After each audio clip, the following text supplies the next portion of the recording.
One of the biggest obstacles to a happy life is the constant pain of comparing yourself to others. We frequently ask ourselves, why is she so successful, and I am not? But we fail to grasp a simple truth: our individual paths in life are not the same.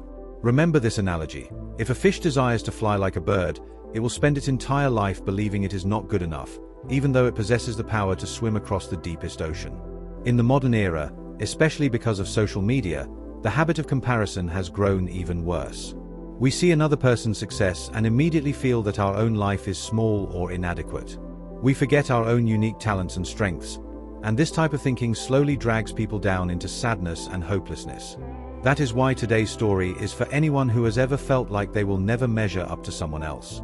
Listen carefully, because every line in this story can change the way you think. Once upon a time, nestled near a bustling town, there was a small village bordered by a big and beautiful forest. In this village lived a young man named Ethan. He was hard-working and kind, but he was constantly weighed down by one destructive habit. He always compared himself to others, which made him feel sad all the time.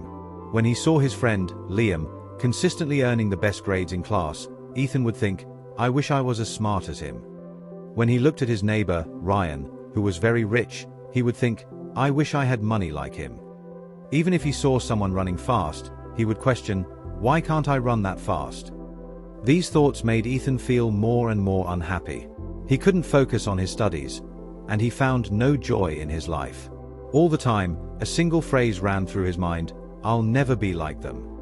One day, a wise old man known as Grandpa Joe visited the village. Everyone loved listening to him because he always gave helpful advice. Ethan approached him and said, "Grandpa, I work really hard, but when I see someone doing better than me, I feel so sad.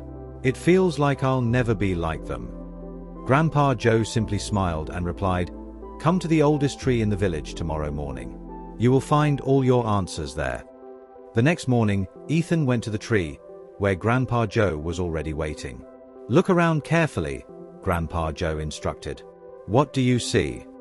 Ethan looked around and said, "Grandpa, there are so many different trees. Some are tall, some are short. Some have lots of fruit, and some have none." Grandpa Joe smiled and said, "Now, think, if this apple tree compared itself to the coconut tree and said, 'Why am I so short?' Or if the coconut tree said, 'I wish I had sweet fruits like apples.' How would that sound?" Ethan laughed and answered, "That would sound really silly, Grandpa." Grandpa Joe then asked, "Okay, now tell me, how does this whole forest feel to you?" Ethan replied, "It feels very peaceful and beautiful. Everything seems just right." Grandpa Joe nodded. "Just like life. Every tree in this forest has its own special quality. In the same way, every person has different strengths. The apple tree gives sweet fruit, the coconut tree is tall and strong. They are different, but both are important." Grandpa Joe then guided Ethan to a nearby pond. Many fish were swimming in the water, and a little further away, a bird was soaring in the sky. "Now imagine," said Grandpa Joe, "if the fish declared, 'I wish I could fly like the bird.' Would that be right?"